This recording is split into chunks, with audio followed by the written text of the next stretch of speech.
yun mga idol, ilagay mo lang dito, itapat mo lang dito, yan.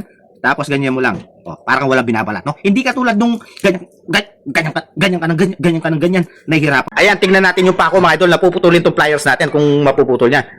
Ayan mga idol, oh, para siyang walang pinutol, napakalupit, napakaganda, tapos wala siyang punte. Pa-pliers ka na rin idol, yung heavy duty at mura mga idol. Tingnan mo kung ano tong wire stripper na to, ganito mga idol, oh. Halimbawa yan, oh, puputol, ay tingnan mo, oh, nagpuputol siya parang wala. Ayan, kung ano yung number niyan, ito yun mga idol, ilagay mo lang dito, itapat mo lang dito, yan. Tapos ganyan mo lang.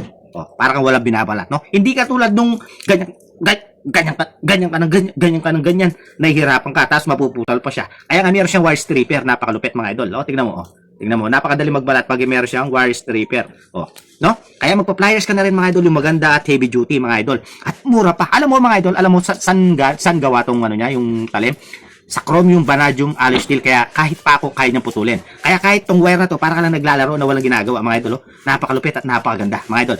Kaya magpa-pliers ka na rin yung kapag-pakinabang at napakaganda mga idol. Alam mo bang dating 300 pesos to, ngayon is 189 na lang. I-click mo yung yellow basket, mag-check out ka na idol habang mura pa. Okay?